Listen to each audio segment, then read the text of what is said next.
History isn't always found in great ancient palaces, temples, or famous battlefields.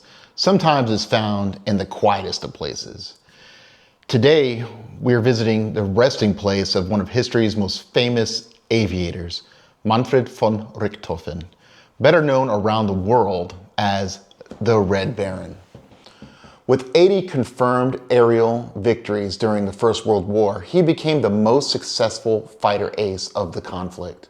More than a century later, his name remains synonymous with the dawn of aerial combat. But beyond the legend was a 25-year-old officer whose life ended long before the war itself. His journey didn't end over the skies of France.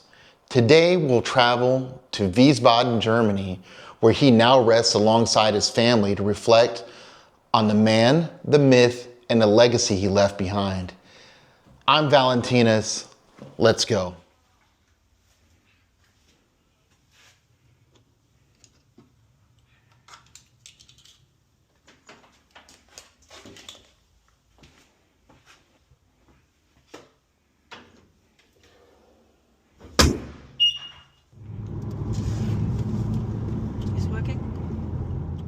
As we're making our way to the cemetery, it's hard to imagine just how new aviation was when the First World War began in 1914.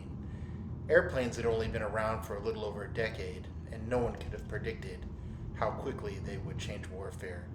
Manfred von Richthofen didn't begin the war as a pilot like many young German officers. He started in the cavalry. But as the battlefield evolved, so did the military, and he transferred into Germany's air service, which later, of course, became the Luftwaffe. Over the next few years, Richthofen would become the highest scoring fighter ace of the First World War with 80 confirmed aerial kills. His bright red aircraft earned him the nickname the Red Baron, and his reputation became known on both sides of the front. Today, more than a century later, we're not going to a museum or a battlefield.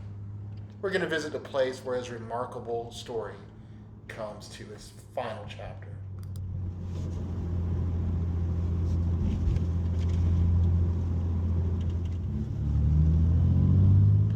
One question you might be asking is, if the Red Baron was shot down over France, why are we driving to a cemetery in Wiesbaden, Germany? After his death on April the 21st, 1918, British and Australian forces buried him near the battlefield with full military honors. They even provided a military escort and honored him as a courageous opponent. It was a remarkable act of respect between enemies in the midst of one of the world's deadliest conflicts. While the First World War was unimaginably brutal, there were still moments when professional soldiers showed respect for men they had been fighting against. In today's conflicts, those kinds of public gestures between opposing sides have become much more rare. In the years that followed, Richthofen's remains were moved several times, first to Berlin and finally to here in Wiesbaden, where he now rests alongside his family. Today, this quiet cemetery marks the final chapter in the story of one of aviation's most famous pioneers.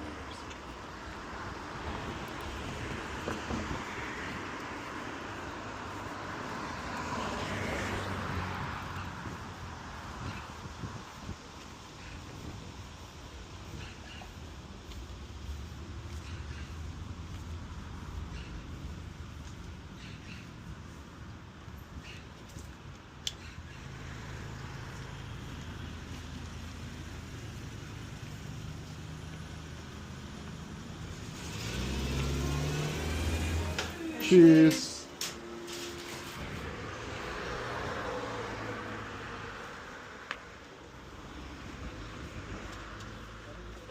We're now at the Südfriedhof here in Wiesbaden. Opened in 1908, it is one of the city's largest cemeteries and serves as the final resting place for generations of Wiesbaden families. Although Manfred von Richthofen was killed over France in 1918, this became his resting place decades later.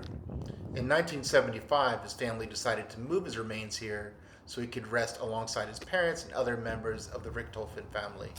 Since then, this quiet cemetery has become a destination for aviation enthusiasts, historians, and visitors from all over the world who come pay their respects.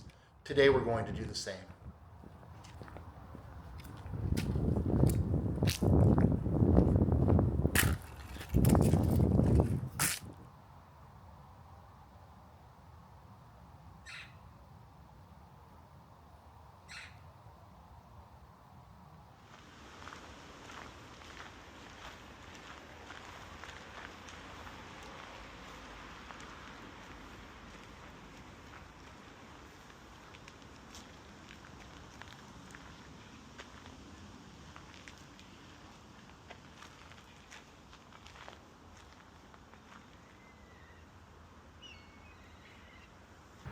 As you can see here, someone has placed a wreath bearing the words, "To our gallant and worthy foe."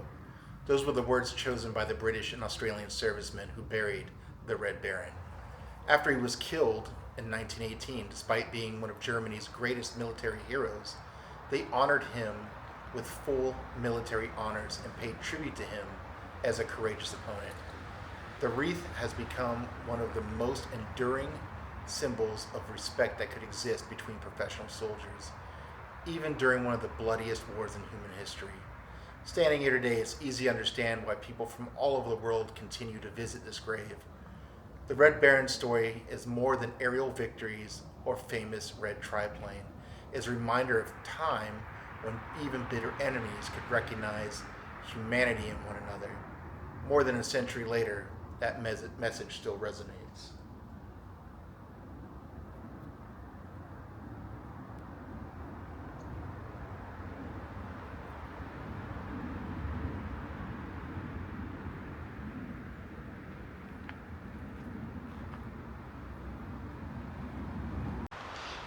Standing here, it's remarkable to think that more than a century has passed since Baron von Richthofen last took to the skies.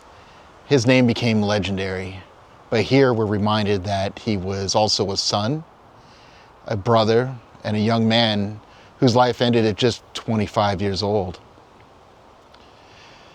These flowers, they aren't about celebrating war. Nobody wants to do that. They're a gesture of respect. For history, for the pioneers of aviation, and for the millions and millions whose lives were forever changed by the First World War. Rest in peace, Baron von Richthofen.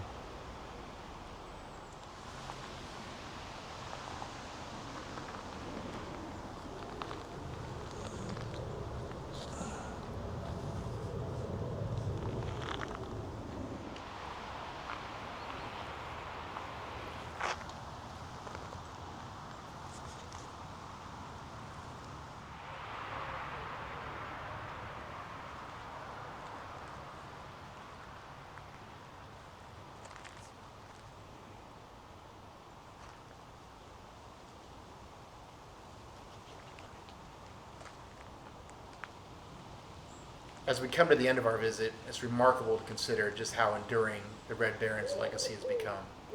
For more than a century after his death, he remains one of the few figures from the First World War whose name is instantly recognizable around the world.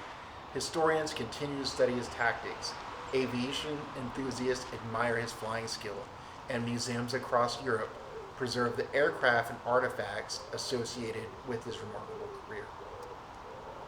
His story has also become part of popular culture. He has been portrayed in numerous documentaries and feature films, and for generations of Americans, including myself, perhaps the most famous rivalry involving the Red Baron wasn't in the skies over France. It was in Charles Schulz's Peanuts comic strips, where Snoopy imagined himself as a First World War flying ace, battling the Red Baron in his doghouse turned Sopwith Camel. That storyline introduced millions of children to a historical figure they might otherwise have never known.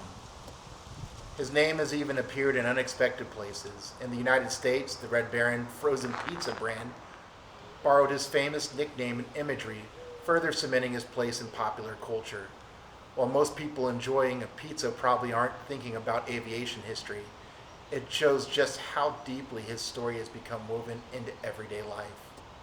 Whether you see him as an aviation pioneer, a military tactician, or simply one of the most recognizable figures of the 20th century, his legacy continues to inspire curiosity more than 100 years after his final flight. Thank you for joining me on this visit to the final resting place of the Red Baron. If you enjoyed this journey through history, please give this video a like and subscribe to VALENTINUS. And leave a comment below letting me know what historic site you'd like me to visit next.